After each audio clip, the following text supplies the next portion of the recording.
Good evening, one and all, from all around Ontario. I'm seeing representatives of teams from various parts of the province here. It's my great pleasure to introduce for you tonight Ian McTavish, who's a teacher from Huntsville High School who has an interesting distinction from this year. He is a recipient of the Teaching in Excellence Certificate of Achievement this year. So congratulations, Ian. He has been recognized on the national level for his contributions to teaching in Ontario, largely through his efforts with Team 4152, which he started back in around 2011 or 12 or somewhere thereabouts, and has systematically helped to spread FIRST robotics, not only in his own school board, but supported teams throughout the province. So we're most appreciative of Ian's efforts, and congratulations on having been recognized. And so we are really happy that this evening, Ian will take us through some of the programming approaches used in Team 4152 and maybe give us a little sneak preview of a textbook that is under development. I also see that Samuel Tops, another member of 4152, is here representing the team. And I see David Tops is there. Welcome to everyone, and we'll turn it over to Ian, and looking forward to your presentation. Thank you. Excellent. Thank you very much, William. And yeah, as you mentioned, I've got Sam Tops with me, and he'll be helping with the presentation. And I've got my screen on, so you might not be able. I don't know if I can see the comments, so I'm going to ask Sam to just kind of monitor that and let me know if anybody has a comment. So feel free to throw in a comment if you have a question, and at the end, we'll try to make sure that we cover everything. So Team 4152, we can't do any of this kind of work without our sponsors, so I do want to give them a moment to just give them a brief shout out, and their logos are on the screen. So without their help, our team just simply wouldn't exist. So who we are, there's 4 people that are kind of integral to this presentation, and whoops, going back here. So as William mentioned, I'm the founder of Team 4152, started back in 2012. Sam was one of our students on the team and is now one of our mentors. And I just have to give a huge amount of credit. Most of our advanced programming is because of the time and effort that Sam's been able to put in. So just want to thank him for that. And then our team captain, Will Zammit, last year, he wrote a programming textbook, which really helped elevate the game for our team. And Sophia is one of our co-captains this past year, and she's been taking it on herself to help push us to that next level as well. So without those other people, that's what makes our program pretty good. So the goal today, we're going to cover command-based programming, and I've really struggled with how to approach this, because we've got people with a lot of experience participating, and I'm sure some of you are fairly new, so there's a lot of stuff. So I hope you can get some stuff out of it. I have 2 links on here, and I shared a link to the slideshow. So this first one, github.com smtops/2024 off-season Rick. Sam Tops has put this together, and it's kind of a cleaned up version of our code for this year. And so most of our examples will be based on that. And then our code for the actual season is down below. But as I said, we've done a bit of a cleanup. So it's the off-season Rick version that we're using for a lot of our examples. And before we begin with programming, it's really important that programming, it's part of a system. The programming will not help if you have electrical failures or if you have mechanisms that aren't robust and reliable and consistent.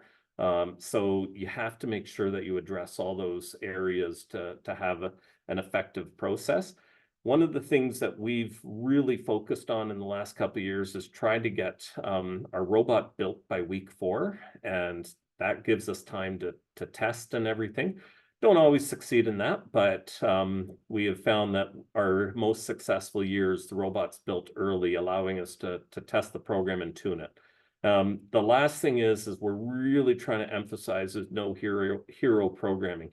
When you would go to competition, if we need to change something in programming, that is a recipe for opening up a failure point. So it's trying to avoid that as much as possible so that whenever we make a change, we test it. And whenever we've had a failure, I can guarantee you we hadn't tested it. And there's a couple key things here. Sorry, I'm just trying to hide that.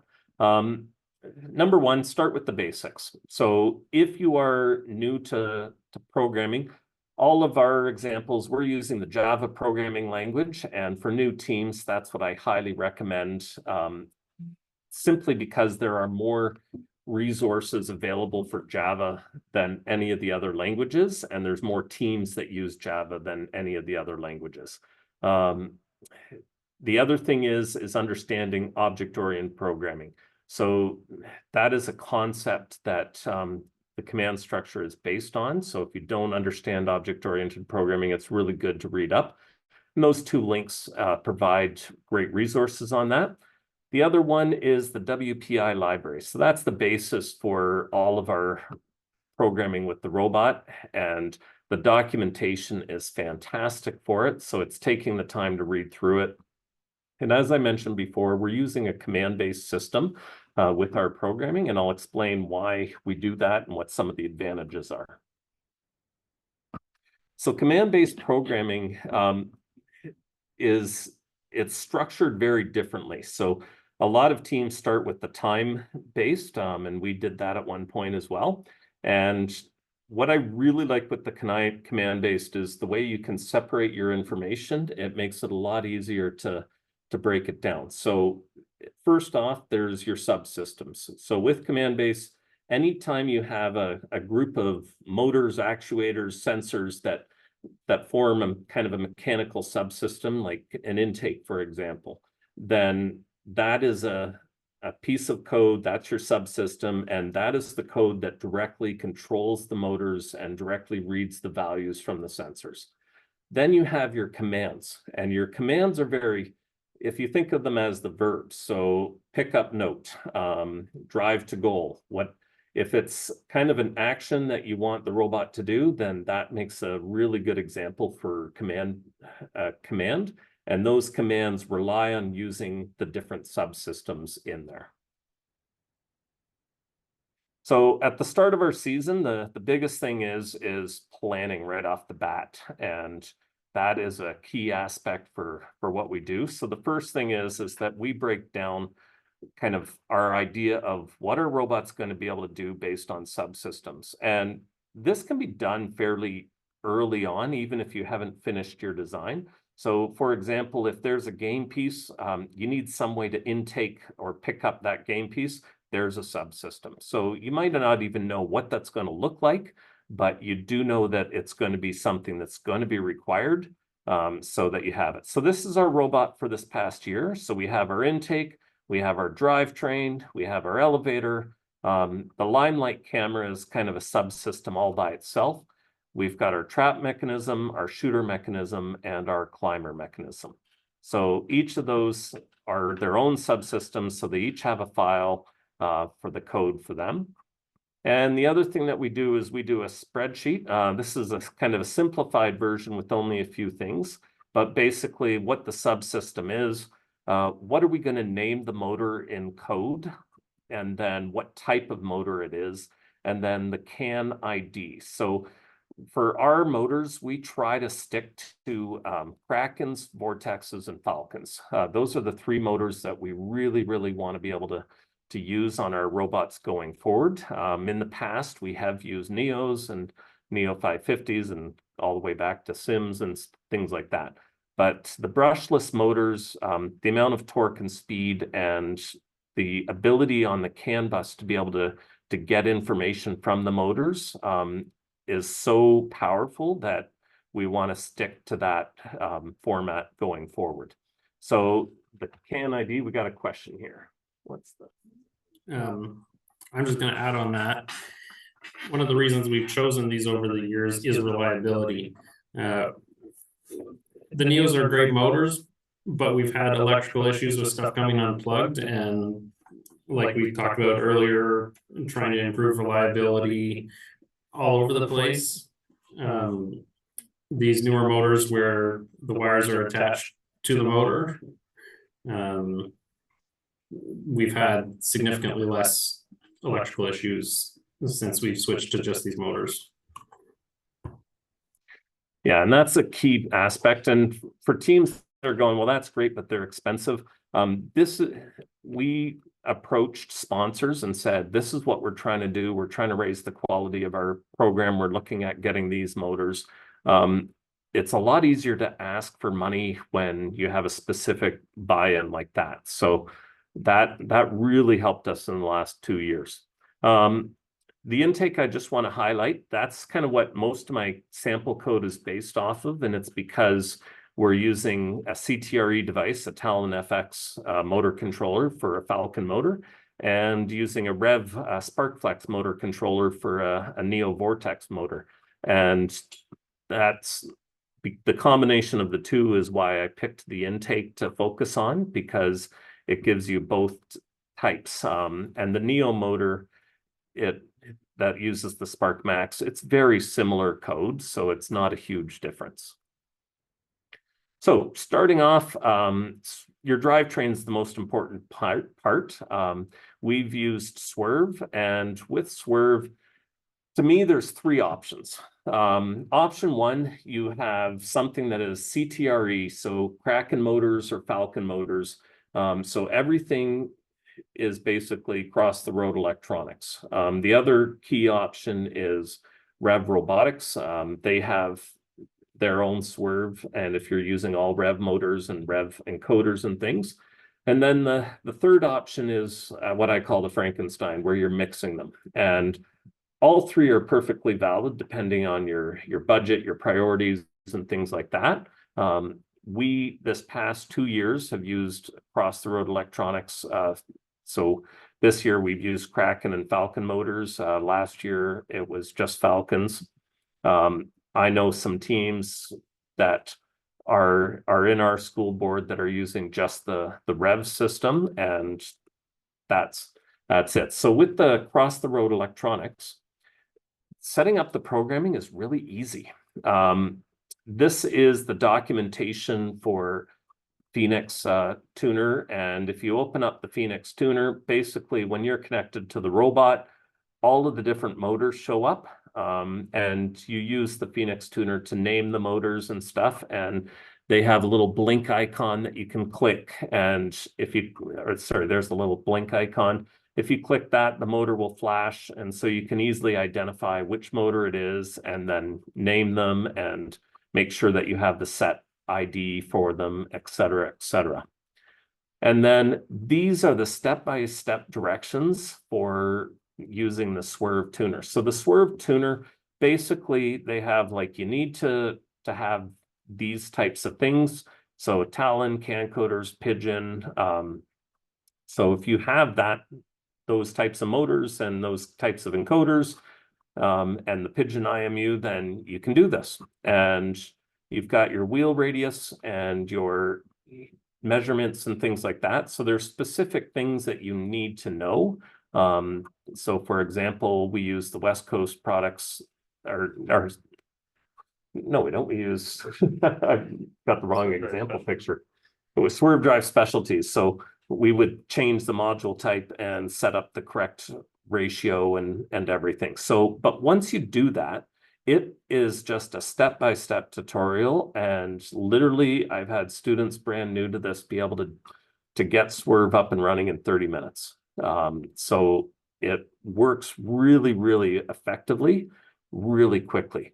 The Rev system, they have directions here, and then they have a sample code. So basically with the sample code, you load it up. You've got to make sure that you go through this process where you're setting the offset and everything so that everything lines up properly, but you can quickly get that up and running. And I know a couple teams that have done that, and yeah, 30 to 60 minutes, really simple.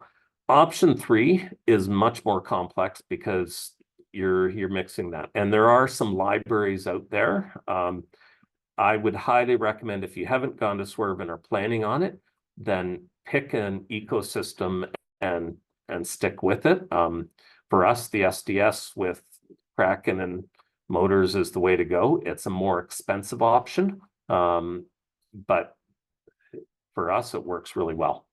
Now, control systems, when I was preparing this presentation, I wanted to also kind of cover stuff that I know I won't have time. So this control systems document, Tyler Vaness has put this together, and it is phenomenal explaining control theory.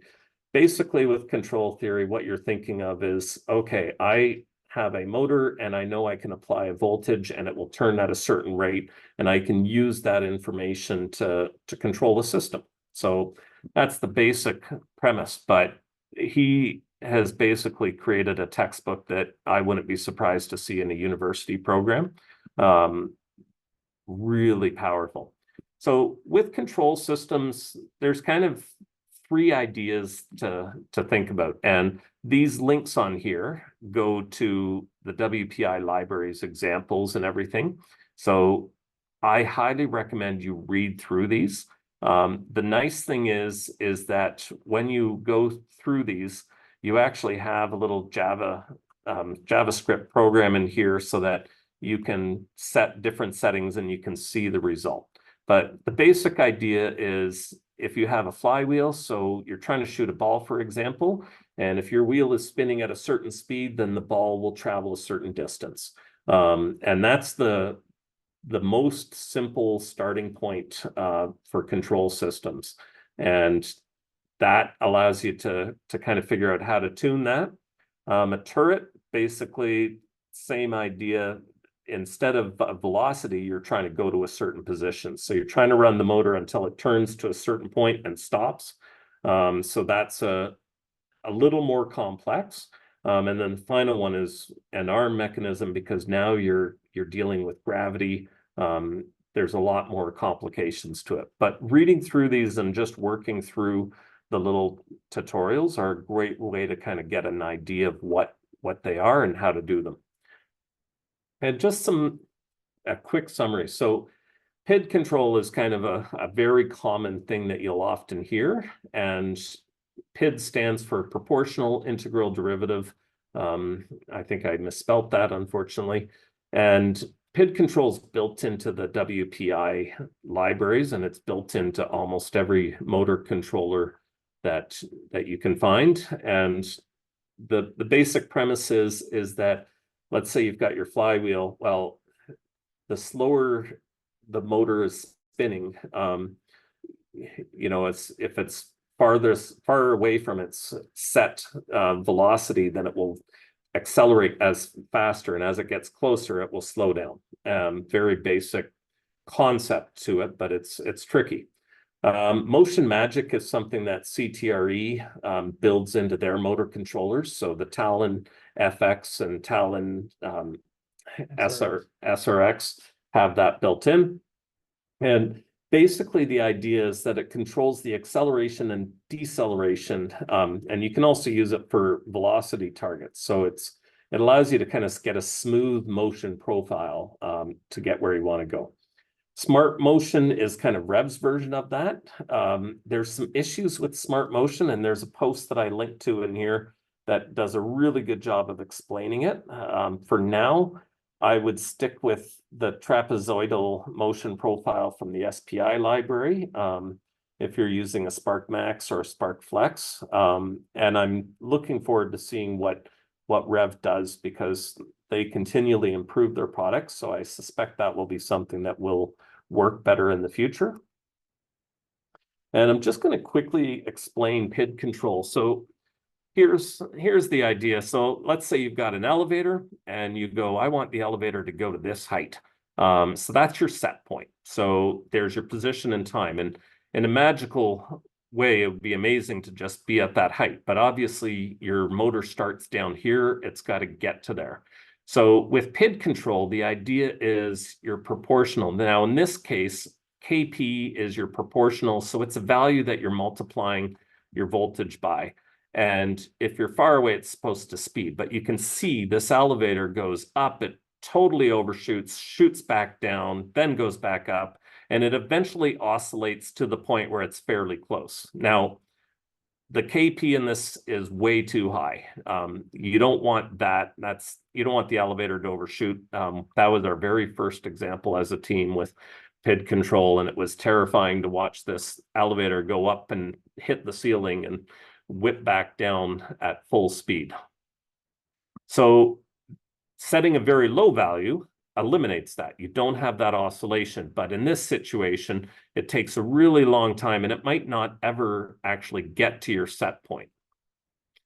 So this is your kind of your perfect point where you're not getting that oscillation, but you're not taking forever, and you're getting fairly close to the set point. So the key thing with this is just starting with a really low value and build up. And then when you start oscillating, when you start overshooting, then go back to your previous value, and that should be where you're going. So with this, we've put together some videos, and in the interest of time, I'm not going to show the video, but it's in the slideshow, and I'll post the link to the slideshow again in there so that you have access to it. But William Zammit, who I mentioned at the beginning, this is one of his slideshow or videos that he put together, and he walks through how to set your P on your the P value on your device. And I've linked right to the exact point in it. And in terms of PID control, there are a couple other videos that do a great job explaining the math and explaining how to determine what values to use. So it's really worthwhile to read those to see what you're doing. And I've a little background reading. A lot of this stuff, like, it just takes time. So you have to have a mentor that's willing to put in the time to read through this, because a lot of the concepts are concepts that a high school student might not have encountered in math until grade 12. So you really need to make sure that you have a mentor that can support your students with this. Okay, control loop. So 3 basic ideas. 1, go to a certain speed. So your intake rollers, your shooter wheels, you want them to run at a certain speed. Another example is go to a certain position. So our intake, we have a motor that can, when the motor turns, it brings the intake out. And I don't know if you can see Sam. Very small video. Very small on the video, but if you see Sam's video on there, you can see it going in and out. Same thing with an elevator. You want an elevator to go a certain height. Or you have another situation where you want something to run until a sensor is activated. So I'm going to start with the intake. The first thing that we have is a constants file, and we've created a text file. And this text file, you can just open up the raw. There's all the raw code, and you can copy and paste that into your own. You want to make sure to just look. So for example, we called this class the intake constants. So you would need to rename it based on that. And I'm going to do a new version of this where I basically put a comment after each line going, this is what this is what that is. But basically, you just need to go through, and there's a few things that you modify and other things that you don't touch. So the reason we do this constants file is it reduces our clutter. So we have, each subsystem has its own constants file. And that way, everything is, oh, we're dealing with the intake, then use the intake constants. We're dealing with the elevator, use the elevator constants. So it helps us keep our code really organized. The other thing is that if you're in a situation, so this year we ordered Krakens, well, we weren't sure if they're going to arrive in time. So we started off with Falcons, and we were able to just go, okay, we can change the file when the Krakens arrive if there's enough time to put them in. The last thing is that it keeps all our values in one place. So if you need to troubleshoot something, then you just need to go to that one file. So these are the items that we tune, and I'm going to I'm going to quickly explain them, and I'm going to get Sam to do a brief kind of demonstration showing how they do it. So in terms of the tune, the first thing is the rotation gear ratio. So basically that all you need to do is go, okay, what's our gearbox ratio, and enter that value in. If you know the motor and you know your gear ratio, you can calculate how much torque, how much speed it is. The with gravity type, this basically uses an enumeration. So you have an elevator or an arm, and the idea is an elevator is just up and down. Gravity doesn't impact it. An arm, however, if you have a load that is a certain distance away from your pivot point, that gravity is going to affect that. So it's going to be a very different impact. A voltage that can keep it steady when it's at 90 degrees is a different voltage keeping it steady when it's vertical. Our gravity, and so the basic concept here is, what voltage do you require to overcome gravity? And then static friction feed forward, what voltage is required to overcome static friction? Velocity, and the idea with this is, what voltage to be able to get 1 revolution per second do you require? Your acceleration feed forward, what voltage do you need to be able to go 1 revolution per second squared? So accelerate at that rate. And then the PID control that I talked about, your proportional gain. Now, I'm going to just put it out there. I and D, 95% of the time can be set to 0. If you've got a good proportional gain, you probably don't need to put in an integral gain or a derivative gain. So that's kind of a key thing. And the final thing are positions. So if you are running a motor for an elevator, for example, there's a certain number of positions and coder ticks that will happen, and you've got the distance. So this is Deep Space was a perfect game for this, where you had an elevator and how high you set to be able to go to the different levels of the spaceship. If you have those positions, then you can just enter them in and go. So picking the values, the first thing is, you might not know what the values are. So a website like Recalc is really, really helpful. And in Recalc, sorry, I'm just going to zoom in here.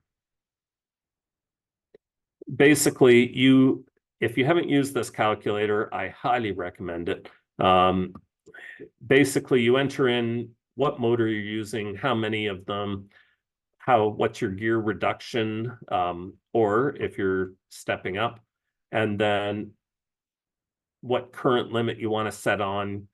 If you're doing an arm, you're set a center of mass, and they have other calculators for flywheels and for drivetrains and things like that. But basically, if you enter those things in, it will then graph it, and it will show you exactly how many seconds it will take to get up to position.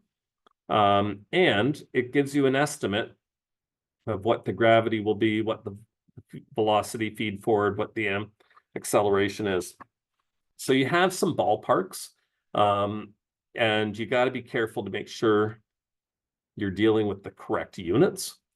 But this is a really, really useful calculator to be able to give you some ballpark figures about what values do I need, because the values I listed are kind of for everything. But an elevator and a flywheel, or an arm, they're not all going to use the same values. And I just like including them in my constants so that I have them if I need them. So this is a more detailed video explaining everything in our constants file. I wanted to make sure that I gave you kind of an overview in this slideshow, but gave you resources that you can take advantage of. And then this is a video describing how to tune the values. And this is where I'm going to stop sharing my screen, and Sam's going to take over sharing his screen, and he's going to walk you through how to tune some of these values.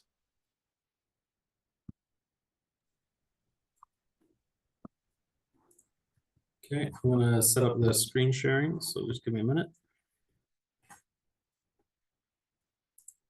So we're actually connected to our robot right now, so we're gonna do some live demo of these numbers, hopefully.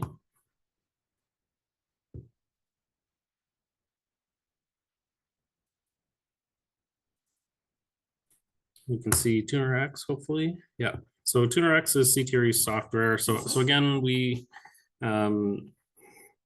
it is a bit challenging because it's going to be a little bit different for motors from Rev and a little bit different for motors from across the road electronics. But for position, anything where it has to move to a specific position, we really liked across the road electronics specifically because of the feature Motion Magic. So that's what we're going to hopefully tune here. This is the first time doing a live demo of this on a presentation. So.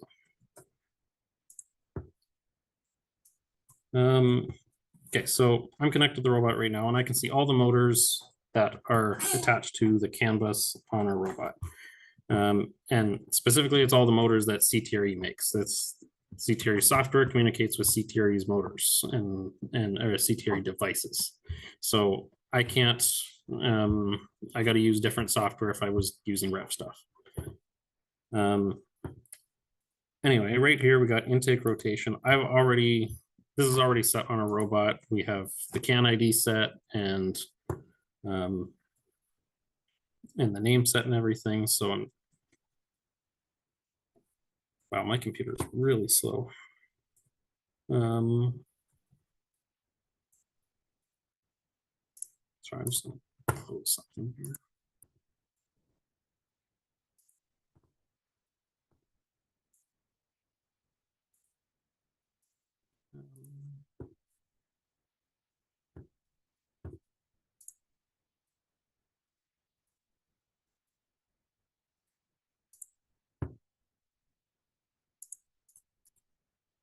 Okay, that's a little better. Okay, so this is the page for the motor I have pulled up. If I go to info here, there's this button blink. Now you guys won't be able to see it because it's behind me.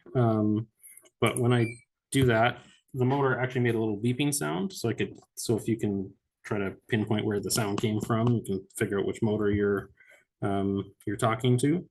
And there's a couple lights on the back of CTRE motors, and they'll flash back and forth really quickly. So it's when I press that button, it blinks and flashes back and forth for about, I think it's like 5 seconds. That can be an easy way to identify the motor you're looking at. You can set your CAN ID here. You got to make sure that that matches whatever you use in code, and make sure none of your devices use the same CAN ID. You don't want multiple motors both using the same number. That's going to cause conflicts in your code, and they won't like each other.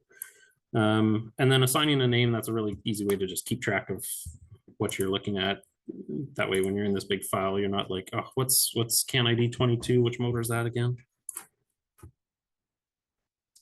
And then we got to configure some settings on the motor.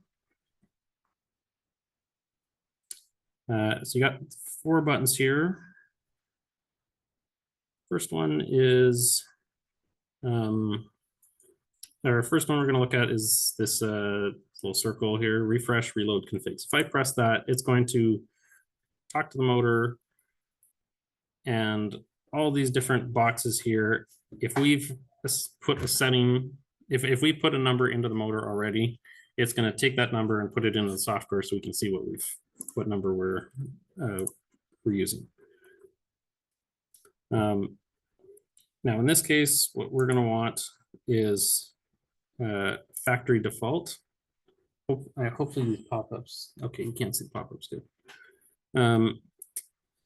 This is going to reset all the numbers to 0. So it's just clean, brand new motor, no settings applied to it. That's what we're going to work from. And the first thing we're going to look at is feedback.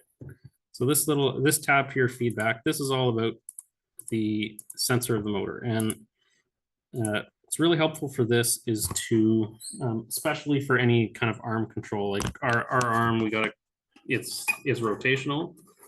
And the thing that makes this really complicated is that gravity changes. When it's up at the top here, gravity has almost no effect. I cannot touch it. If I put it flat here and I let go of it, it's going to fall because it's got gravity's pulling it down. So we got to apply some settings properly to account for that. In feedback here, we got sensor to mechanism ratio. Can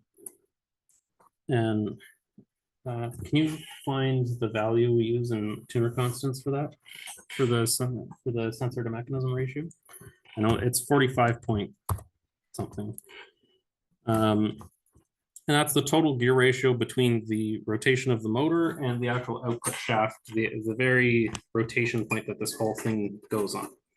And if we apply that correctly, that means we can directly track, it's in rotations, but degrees will be easier to understand.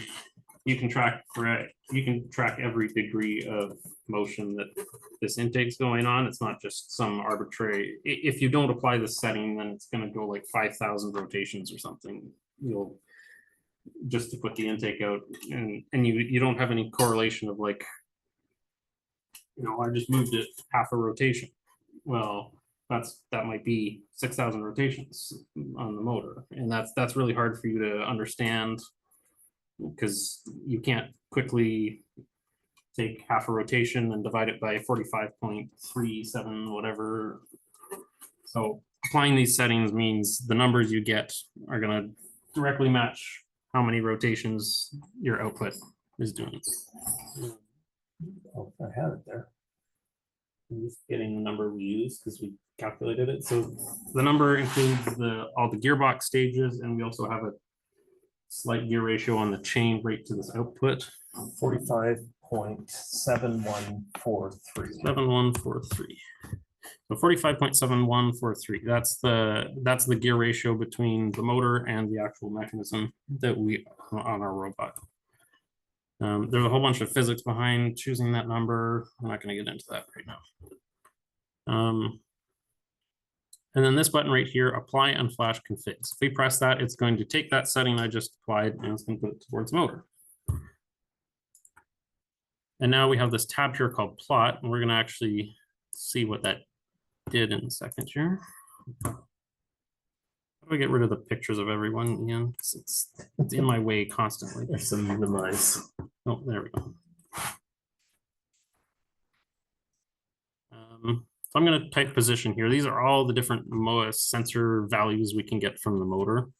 And one of them is position in rotations. And I hit play on this graph, and now I'm looking at the position of the intake in real time. If I start moving it, I can see the position is moving. If I hold it in position, it stays there, and I'm going to put it back to position exactly. And the reason that's useful, if I move it half a rotation, it should move by about half rotation. 0.4 down to negative 0.1. Yeah, that's about half a rotation. So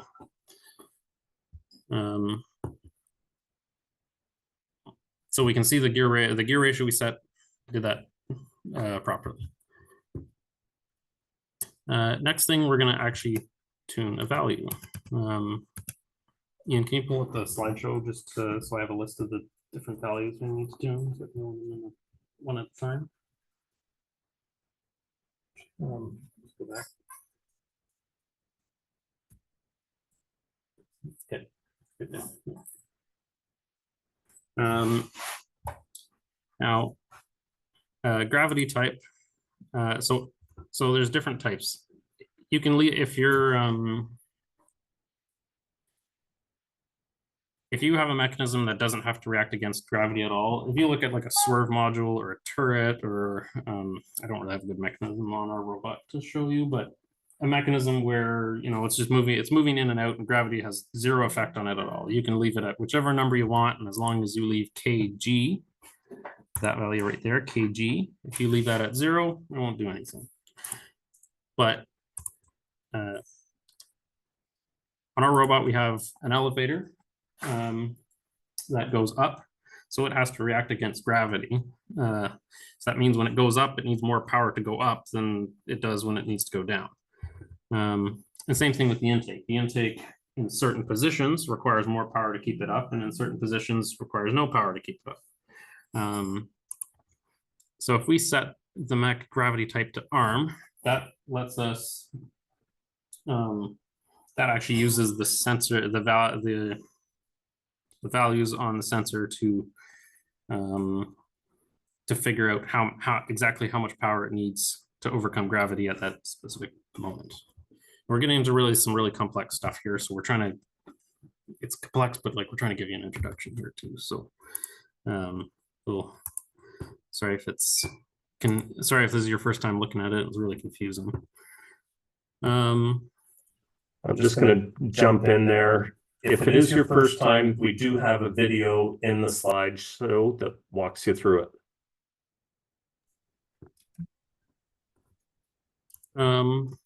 Okay, so the first value we're going to tune is kg. Now through this, we can actually control motors. Since we're connected to the robot, we need to enable the robot in driver station. So I have driver station pulled up. You can't see it right now, but I'm going to enable the robot in our software. So the robot's on right now. And then when you're in Tuner X, you can click this red button here and enable that. And what that's doing is Tuner X is taking over control of that specific motor that we're playing with right now. And you can control the type of motion you want to use. And in this case, we're just going to use voltage out. We're going to apply a voltage, see what it does, and then go from there. So I've set it to voltage out. I've enabled the robot, and I've enabled in Tuner X as well. And these values down here, I can use to actually apply some voltage to the motor. Now I'm going to set a couple of values here.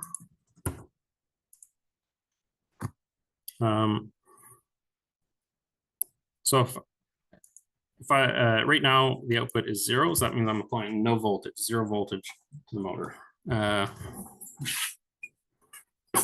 If I apply 0.2 volts to the motor, you can see the intake's holding itself in position right now. I know it's a really small picture, sorry, but the intake's horizontal outwards right now, where before I was having to hold it in position, but I'm currently applying 0.2 volts of power, and the intake is holding itself in the air without assistance. Now the problem is if I do 0.2 volts in a different position, now it's unfortunately moving under power. So that's what that arm cosine is. It changes the amount of power based on. Anyway, back to where we were. Okay, so it's holding it in position right now. We can see that on the graph too. We're plotting position right now and it's not moving.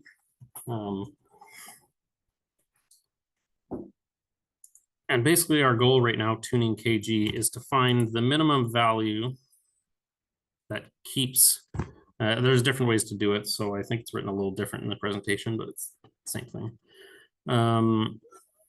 We're trying to find the minimum value that will hold this in the outwards position. And I think 0.15 is actually the value. Can you just double check what our value is in the code again? Yep. I think 0.15 was our value though. There's a range of values that will hold it. So 0.3 also holds it in position, but we're looking for the minimum value. 0.25. 0.25. Okay. We'll go 0.25 there. One of the nice things with Most Magic actually is that it's not very picky. You can be not very accurate with your numbers and it still works pretty well. Okay, so we're going to use 0.25. I'm going to set that right here, 0.25. And I'm going to apply those configs right now. So that setting is now on the motor. What's the next value to tune, Ian? KS. Okay, so KS is static friction. 0 voltage. So KS, there's some amount of friction in your gearbox. Like you can't, it takes a certain amount of power. The motor needs to apply a certain amount of power to overcome the little bit of friction that's in the gearbox and the chain and the bearings and everything. You can't just apply the absolute minimum voltage possible and expect it to move. So KS is the value to help overcome that. It means when the motor starts to move, it can apply just a little bit of extra power to break that static friction.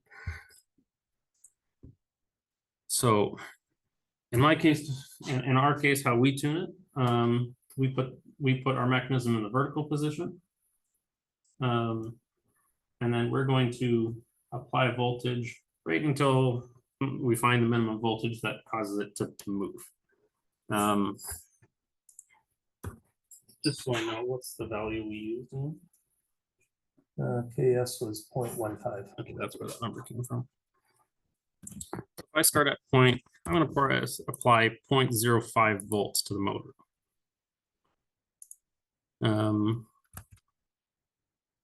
No, lower was disabled, sorry. There we go. So I'm applying 0.05 volts to the motor right now, and the intake is not moving. So that's not enough power. I'm going to go to 0.1. This might cause it to move, but not well. Nope, 0.1. So 1/10 of a volt is not enough to move that motor still. And if I go up to the value we actually used, which was 1.5, it should just barely start to move, and it's moving. And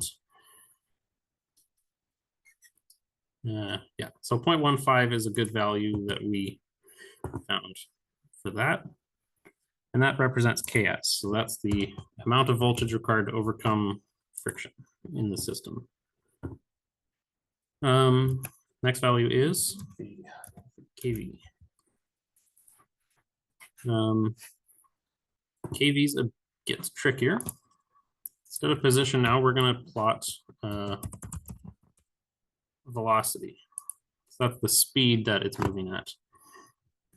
So right now, because the intake's not moving, it's not doing anything, I'm going to move it by hand here, and you'll see the velocity went up, but then I stopped moving again. So it's in a different position, but the velocity is still 0 because it stopped moving. I'm just going to throw in there, you'll notice that the velocity is actually going negative because of the orientation of our motor. Knowing which direction the motor is going to spin based on positive or negative voltage is really crucial.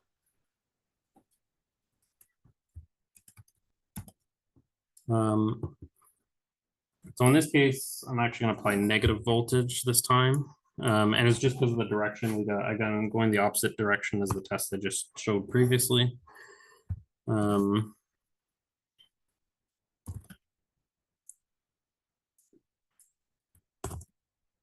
But I'm going to set 2 numbers here that I can jump between. And I'm going to kind of do it quick here. So I got the robot enabled. I got the software TunerX enabled still, and I got the graph plotting. And this button up here, I can pause the graph at a certain point, and that's because the data is going off screen. So I'm going to basically run a test, and then right when the test is done, I'm going to pause the graph so that I can see the data I just collected. And I'm choosing an arbitrary value. You want to start low. You want to start with a low value because you don't want your mechanism to move really fast and hit something or break your mechanisms. The very first time we actually ran that intake, it moved way too fast, hit the bumper, and broke the part holding the whole thing on.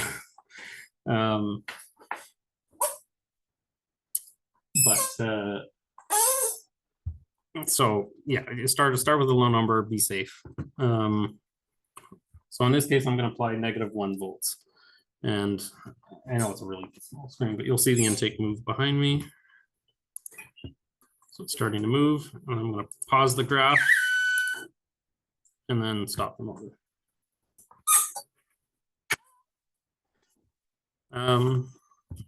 Okay, so our graph now, we're showing a velocity. This is where it gets a bit tricky because the velocity is changing because gravity is changing.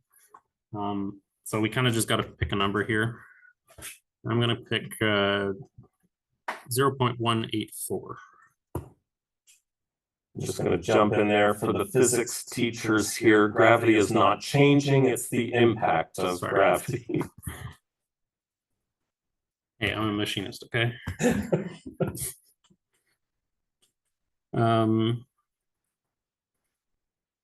Can you pull up your math slide, or you're not sharing your screen though, right?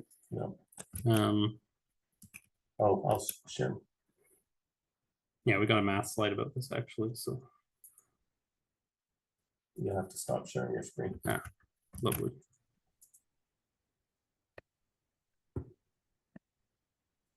And we don't normally use Zoom for our meetings, so.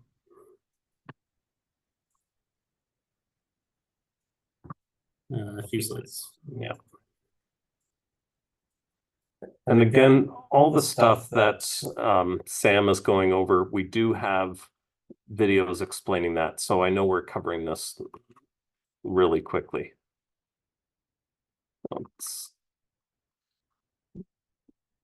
So this is basically what Sam did, but we're also graphing the acceleration at the same time.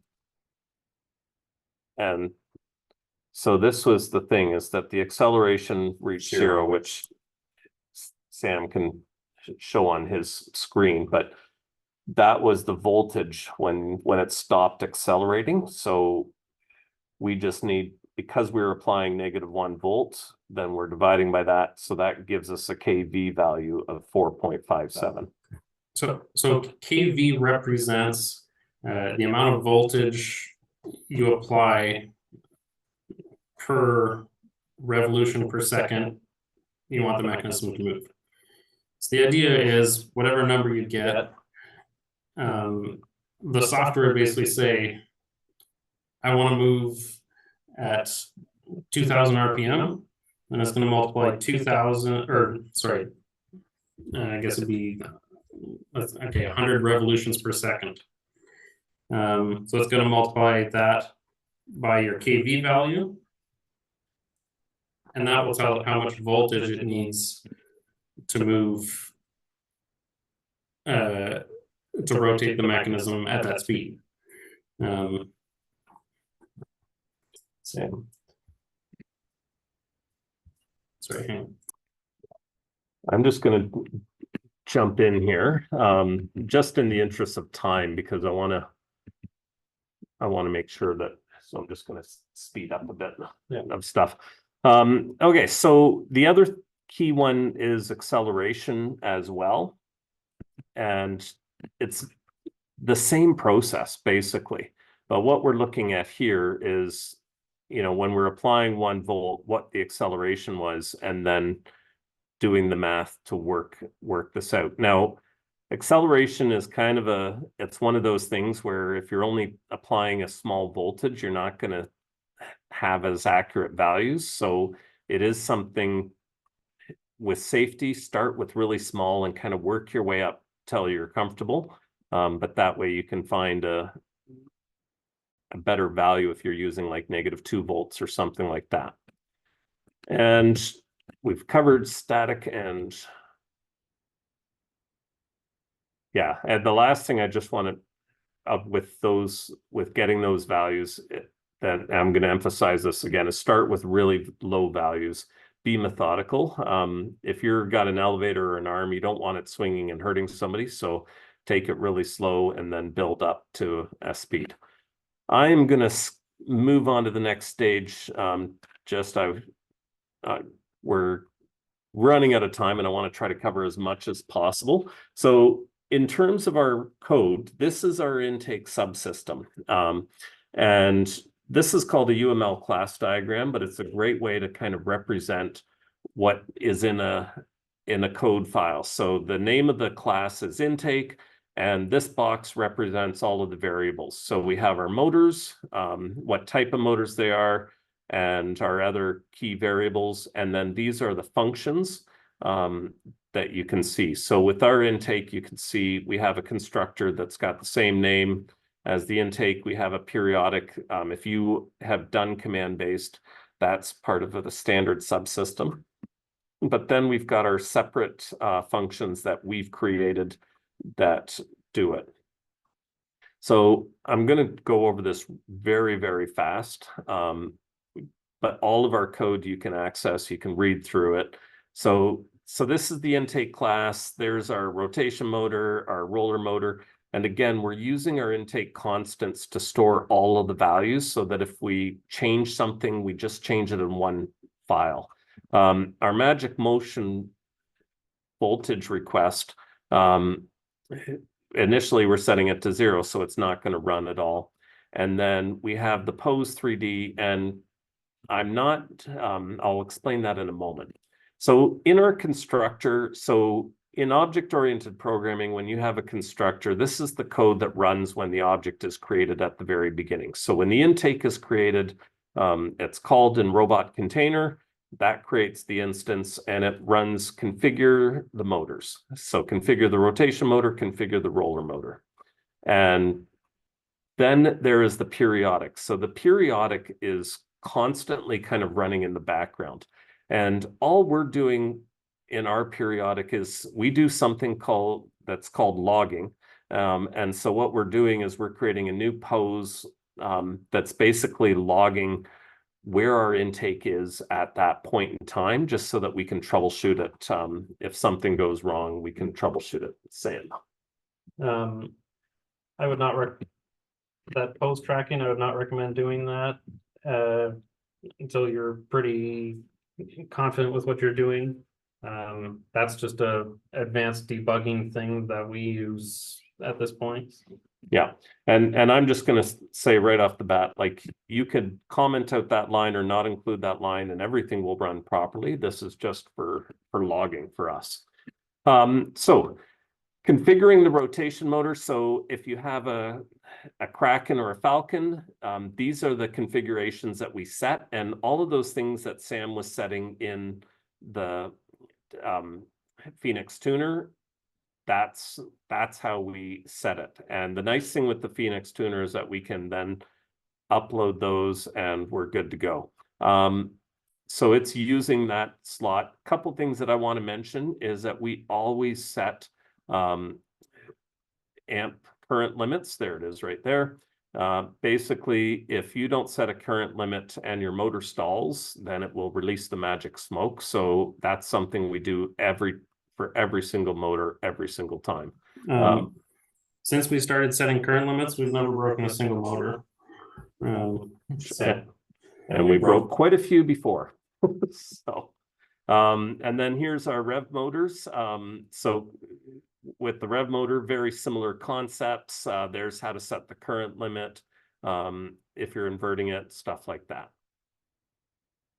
So this is really important because we did have a competition where a knee of the motor controller fried, and so basically we swapped a new one in, and having code, you can use the hardware client for rev, you can use Phoenix Tuner for CTRE motors, but having the settings in code will allow you to avoid screwing something up at a tournament, at an event. So it's really, really important for us to do that.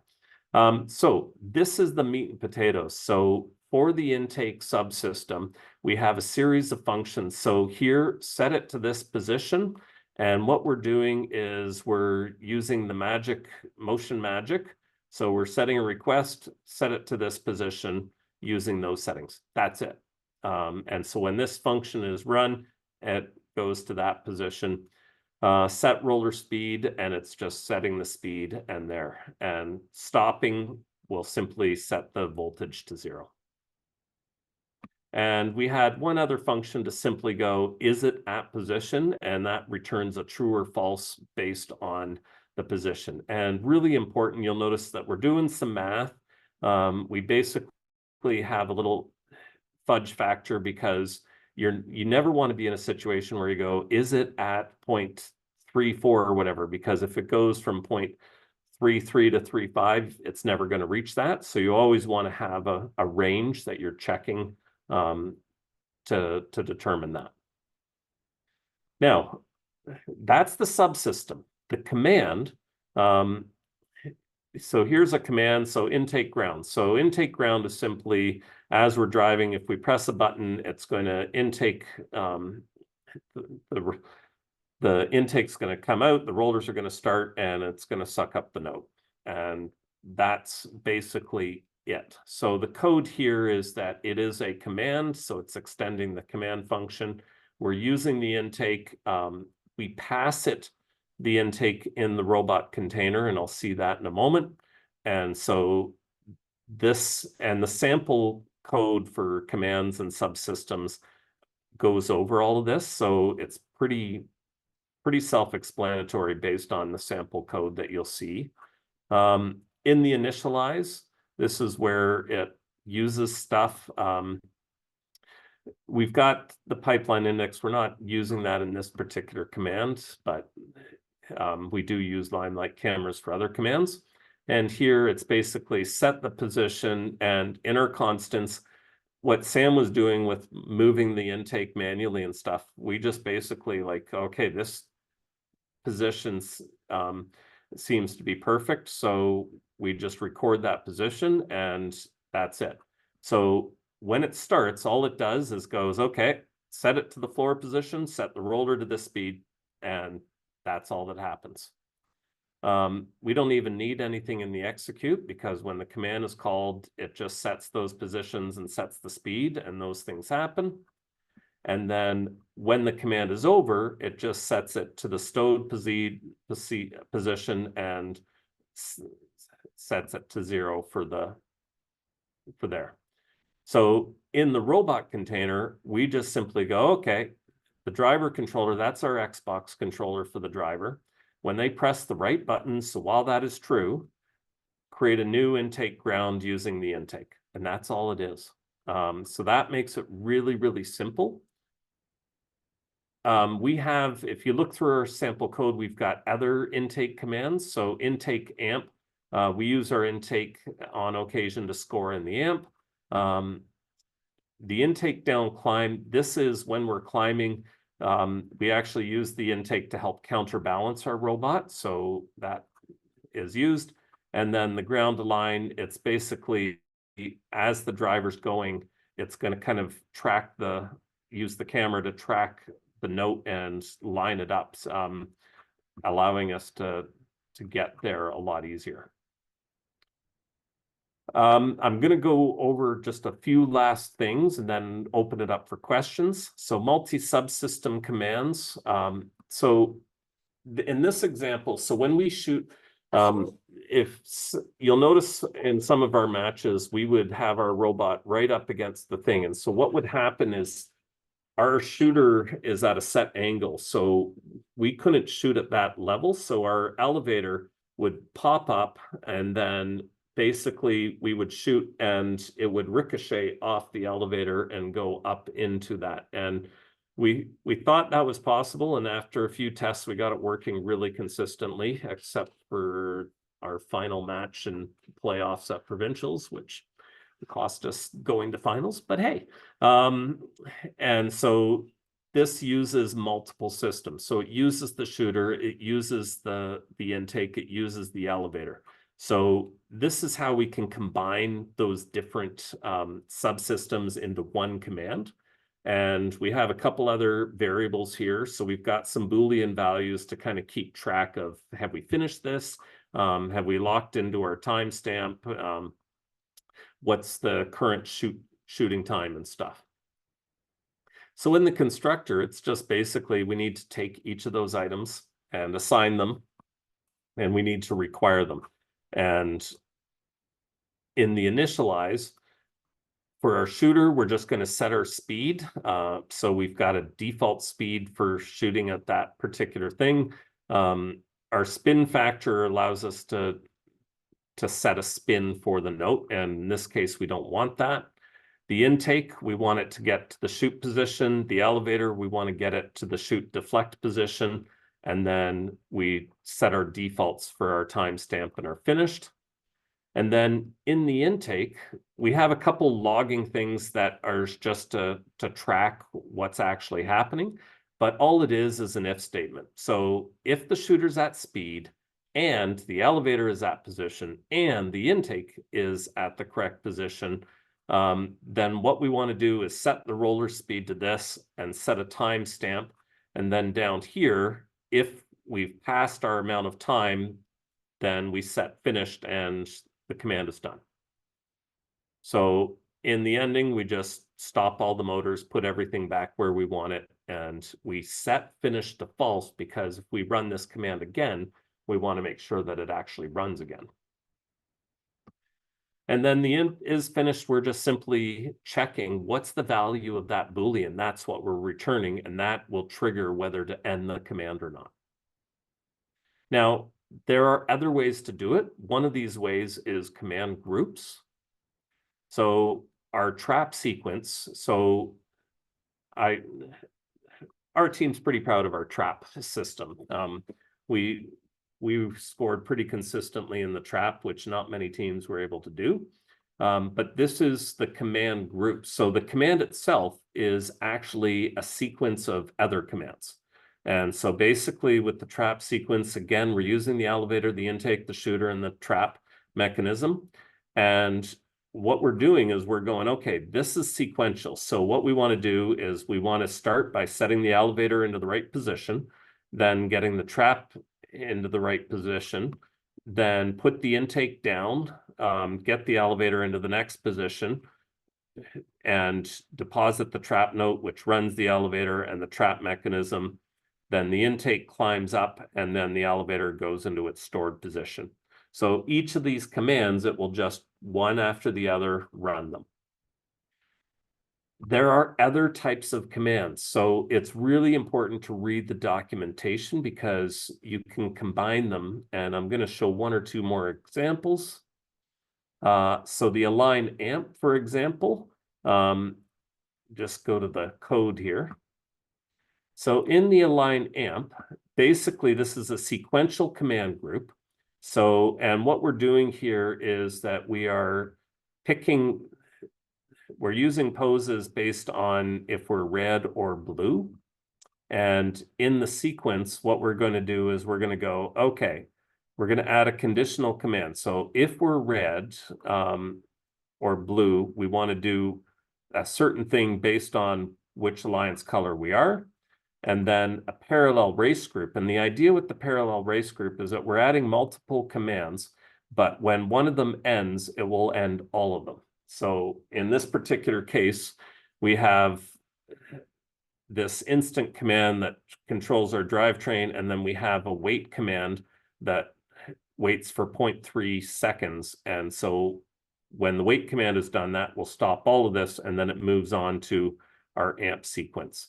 So by automating those steps, it just allows our driver to be able to just press one button and go to the right spot and save it. Now, a lot of you use rev motors, and so we've got examples from last year's robot that had more rev motors. So this was our place on position for our arm mechanism last year, and that was using Neo motors and a Neo 550 motor. And it's very similar. And if you go to the, so those are the commands. And if you go to the subsystems, so this is last year's, there's our ARM subsystem. And you can see there's the Spark Max, and we're using PID control and all of the different settings. And the only thing with, like, we try to improve our code each year, so there are some changes that are much better from this year.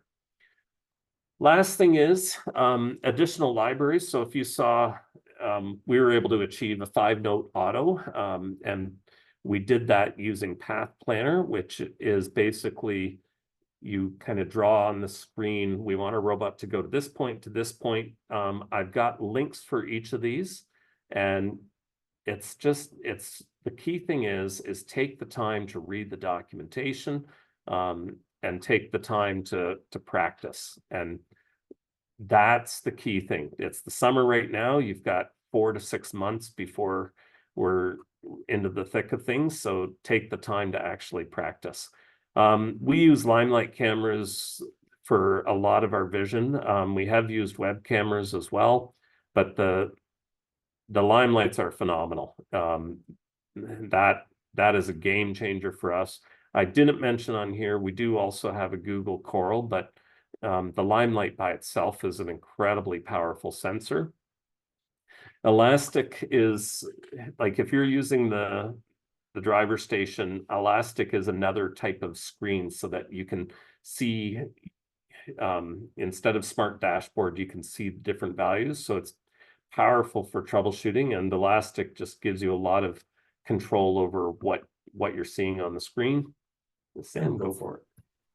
The other thing with Elastic, it's just a lot more reliable. Smart dashboard and shuffleboard are the ones that come with the software you install every year, and it's the default ones teams use. But they haven't really been maintained for several years, and because it's all volunteer projects, there's no one currently updating that software.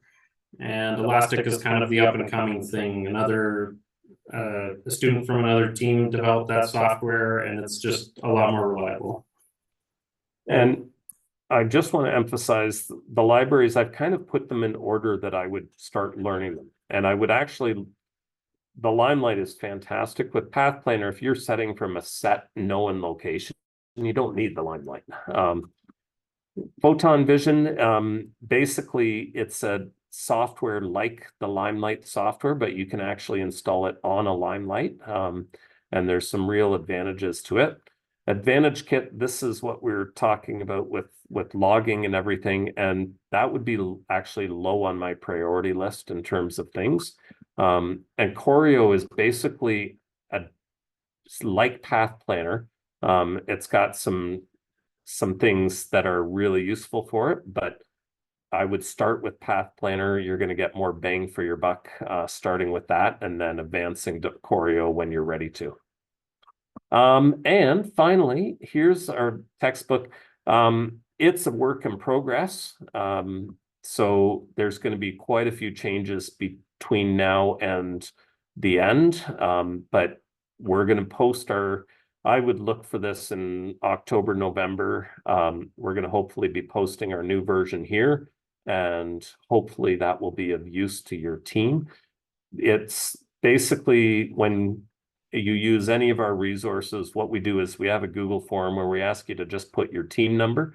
And that way it allows us to track for when we try to go for the impact award or something like that. So, and I am going to stop sharing my screen and open it up for questions. We also have some questions in the chat. I'll get to that in a minute. If people want to pitch into anything right now, then just unmute.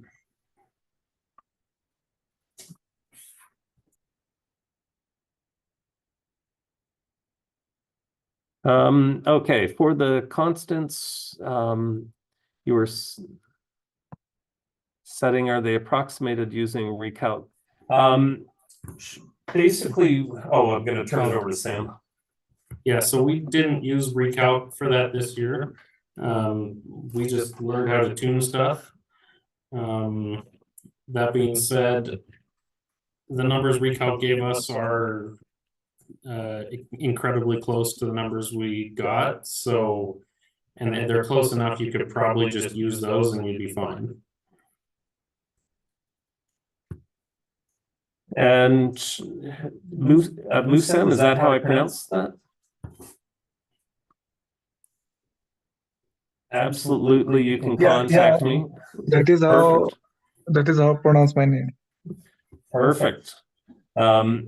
My email is ian.mctavish@tldsb.on.ca, and absolutely feel free to ask questions. We have a fairly strong team of programmers.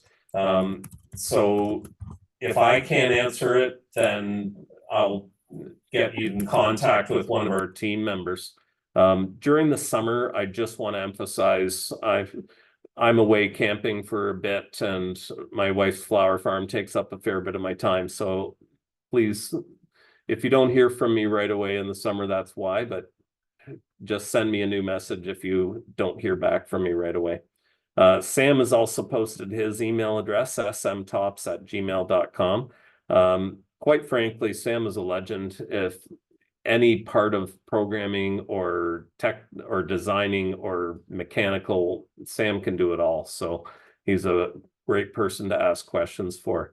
The other thing that I am going to ask, if you found this useful, if you can please email me with we do try for the Impact Award. We've never won it, but I'd like to think we are making an impact. So any things that people can send would be really useful for us. And if you didn't find it useful, feel free to still email me and just give me some suggestions of what you would prefer in the future, because we'd like to do some more workshops, and we hope we can do that. Roger, you've got a question. That would be great. Let us know.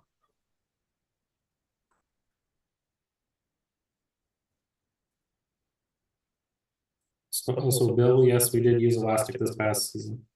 No, Roger, we can't hear you.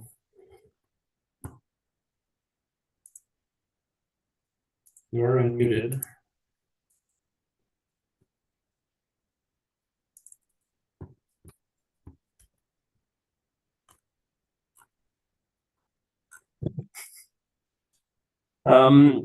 The question about the presentation, I'm going to share the link again in the chat right now. So just give me a second to pull it up. I'm just going back to earlier questions. How do you set the zero position? The graph showed rotation from -0.1 to plus 0.4 for a half rotation. It was being a little weird because our code's running on a robot, so it's setting numbers on the encoders and stuff.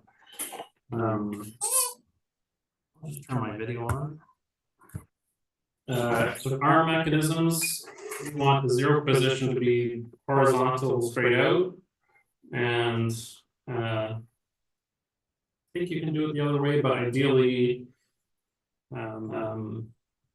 there's something called invert, which basically flips the direction of the motor sensor, the encoder backwards. And the idea is you want the encoder values to go positive as you go up from zero. Yes, there's a lot of things to consider with all these position control things. That being said, you can tune this mechanism without gravity. If that gravity thing is really complicated, you can ignore it. That's anything you see from during the season actually didn't use gravity compensation. That's something we've tried since then, and it's made our intake about 20% faster at just going from the in to the out position. But you can absolutely, like, we were doing a 5-piece auto without having it faster. So it's you don't necessarily need it. It's an advanced thing. I'm going to go through a few more of the questions. The link to the slide deck I've posted in the chat, so feel free to copy that link. Again, you can email me that, and if you want to make a copy for your own team, I'm good with that, as long as we keep the reference to 4152 in that. So if you want me to share the slideshow itself so that you can actually create your own copy, that would be fine. Yeah, and Sherry, William will be posting this on the First Robotics Canada YouTube. Roger, your question, best way to share a sensor value or any variable from one subsystem to another. So the example he gave is I want a drivetrain to slow down by a scale factor based on the arm elevation position. My answer for that, I'll let Sam chime in after, but that multi command group is kind of where I would lean towards that. So Sam, what's your thoughts?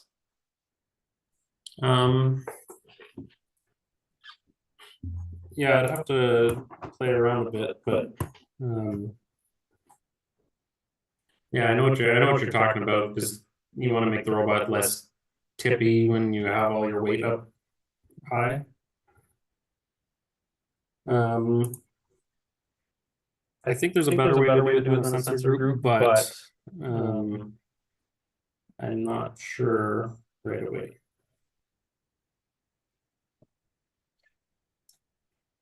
Actually, so when you make a command, you can pass it different subsystems to use. So you could actually pass your drive command. So you have a drive command that does the actual driving. And you can pass it the elevator. And then within that command, you could just read the sensor position. There's a specific thing in commands. You have a section called add requirements. And that's used so subsystems don't conflict with each other. You don't want like two commands telling the intake to go to different positions, because then every loop of your code, so every 0.2 milliseconds or something, the code goes through all your code every 0.2 milliseconds. And what you don't want is the intake going in and out and having it try to fight it, because trying to go to two different positions every 0.2 milliseconds. So the add requirements, basically whatever the last command that required that subsystem will take over control, and your other commands will stop until it moves on. But if all you're doing is getting sensor values, you don't need to require that subsystem. So I'm just going to quickly go into code.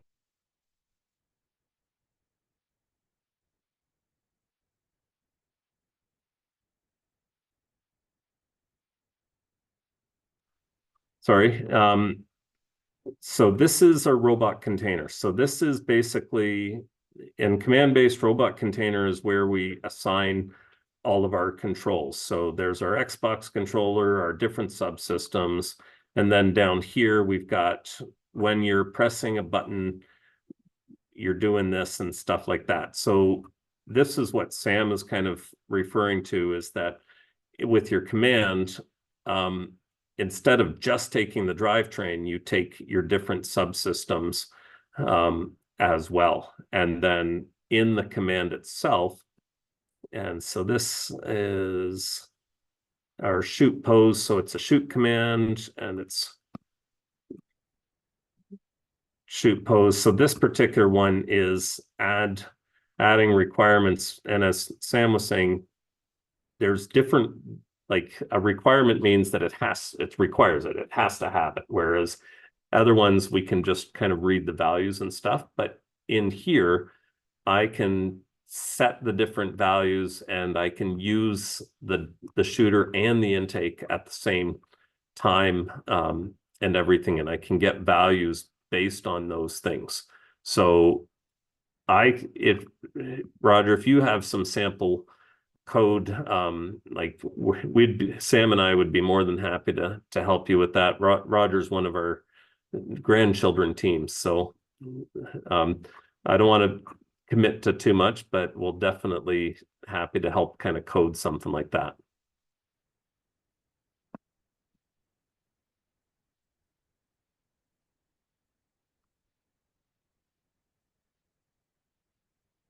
Well, I'm going to stay on for a few more minutes if anybody has any more questions, but I just want to take a moment, thank Sam in particular. Our team has really elevated their game in the last couple of years, and I attribute 99% of that to Sam's mentorship. and the 1% is the food that we eat every week. So, and again, if you found this useful, if you can please drop me an email, that will really help our Impact Award team. And there's a ton of stuff. We really struggled with how to configure this so that it was useful for somebody brand new and useful for somebody that had a lot of experience. So don't hesitate to ask questions. We'll see what we can do to help you out. Just a word while everyone's still on. I wanted to shout out to some of our new teams here represented. We have team 10015 and Zhang Dahai is here. And I think someone else I saw from that team. Oh yeah, Ryan. And then we also have team 10167, which is a team from Brampton. I see a few new mentors here. Please feel free to reach out to any of the other mentors or participants here, all of you who are in the new teams. I hope everyone gets a chance to connect. Also, please feel free to reach out to me as well. I think for some of the new participants on the call, this was a fairly comprehensive and very high level, really great presentation. We really appreciate it. And for those who are a little bit new to the coding, we also have other content that's very, very introductory, and we'll take you from the introduction to Java to getting your robot moving forward to all the way along to starting with these more advanced topics. And I also see year, William. Pardon? I think last year you had a really good programming presentation that was like an introductory thing, right? Oh, thank you. I think there are so many of them out there, but I'm sure our Slack channel is also a great place to ask as well if there's some team in the area that can help. Many ways that you can get support.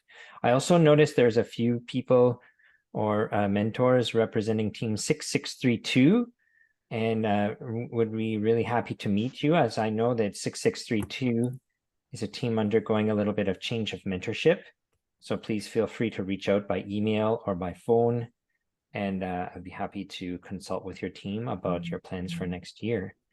And so thank you again to Ian and Samuel and to all the members of Team 4152, a really great balance of advanced and introductory topics all in one. Just well done. And referring us to multiple side resources allows everyone to go back and do some homework later and come back with more questions. So that's really great. You could probably do a presentation about like almost every one of those topics. Yes, for sure. But hopefully this will get everyone started. And with your permission, if you send I think I did copy the link. I will post this along with the video on our First Robotics channel as soon as we can get our team to post it. Yep, absolutely. Well, that's really great. I really appreciate the opportunity to meet, to see everyone this evening, and feel free to stay on and ask questions. As Ian said, he'll be here.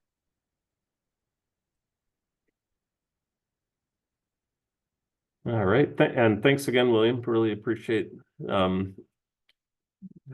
I know, having started a team many years ago, how important this is for new teams. So. Yeah, it's really great. If I had only seen one of these videos, it might have helped. We were doing hero coding in our first year, so that was our approach. Oh, okay. We were just crossing our fingers that our robot would move. Hey, I have a question for Ian. Yes. How did you get over the hump from timed robot to command robot? I'm trying to remember when we switched to command. So that was before I got into the programming, actually, but which wasn't that long ago. 2019, we were time-based. I think Oliver did it in 2020. I think that's when we switched. A lot of things that like I think it only appeared somewhere around 2017 was when version 1 of command base started, and we're on to version 2 or 3 now. I don't remember, and that's more recent. So Has it given any performance issues? Not at all. So I think the increased simplicity, and I know I'm saying simplicity and it's like, this is complex stuff. But having the structure really makes it easy to maintain. And it seems overwhelming because there's so many different files, but I know from helping people troubleshoot at different events that one massive time-based file, it gets really easy to get kind of spaghetti code and get lost on where you are. And with the command-based, it's like, okay, this is the command, it uses this subsystem. Everything is compartmentalized, which makes it much easier to troubleshoot. But doesn't subsystems, isn't that something you can use with time-based as well? So command-based is time-based. It's like a Ian might know better actual words for it, but it's a framework for built around time-based. So when you're looking at your code, there's if you make a command-based project, there's a file in there called robot.java, and if you look at that, it's almost the exact same as timed robot. And I think, actually, if I'm correct, it's the class is it extends timed robot. It is a timed robot. It's just like an extra layer that helps you divide it up so that instead of all your code in one big file, your code you can split all these complex actions into all these smaller pieces and make it a lot easier to do lots of things with it. It's something I want to do, but I'm just not. I'm trying to figure out how to teach it to kids, and they've learned how to use the old system, and it's still a hurdle for me. But thank you for your answer. And I think with that, this is the key point: is in the off season, try doing the different things.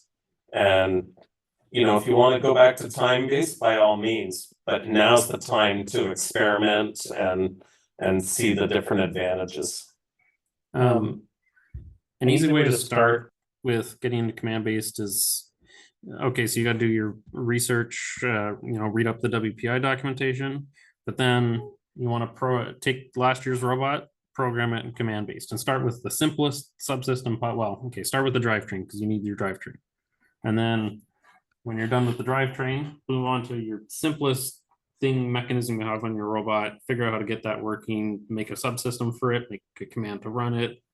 And then, okay, now we want an extra layer. Let's program the intake now. That now has position control. Okay, now we need to combine stuff. Let's make something that can use the intake and the shooter to shoot the, you just do it in steps. Start with your easiest thing and then move on. Yeah, I'm going through that process right now, and it's just I think, oh, why am I doing all of this? It's making it so much harder. But yeah, and I guess it will help the students. But I'm just having a hard time. How am I going to teach this? Because it's yet another layer. Because it's not really Java programming. It's using the WPI library programming that you're teaching the kids at this point. It is absolutely Java programming.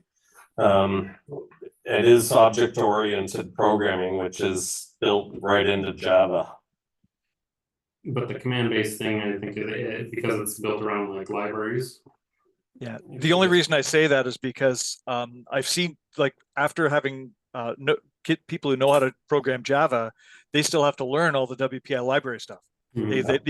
You can't come just from learning Java. You need to be very familiar with those WPI library docs. That's what I find.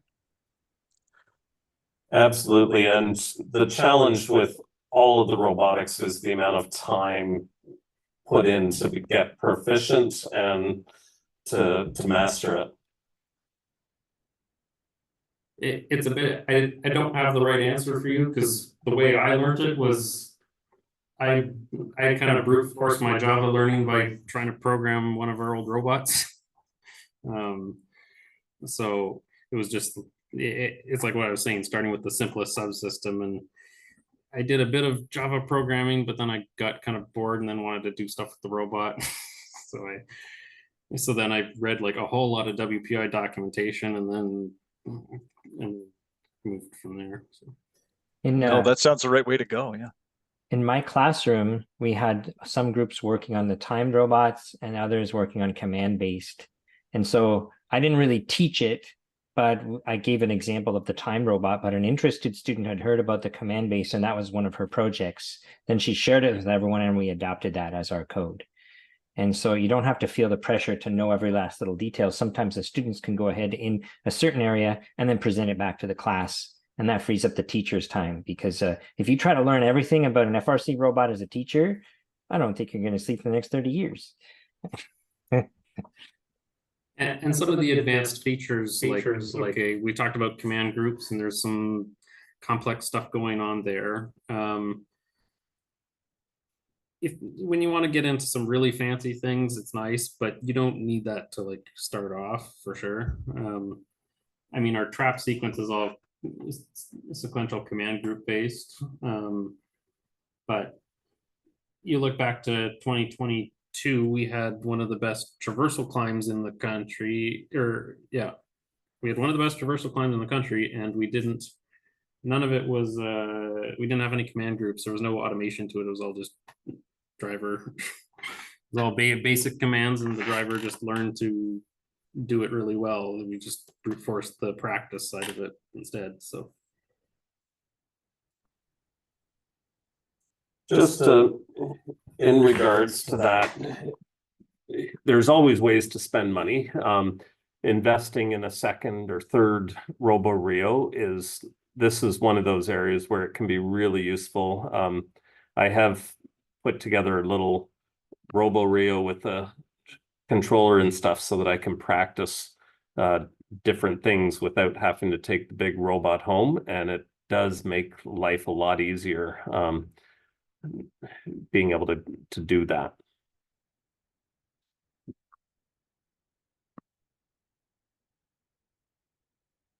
Just reading Roger. Thank you to everybody for your comments. And then Roger, you mentioned about the commands and subsystems as objects. Yeah, there's WPI library, the documentation is huge. There's a really good article kind of explaining the process, and like it's basically just a loop where it's checking the status of all the commands and everything, and it's understanding that process is really helpful.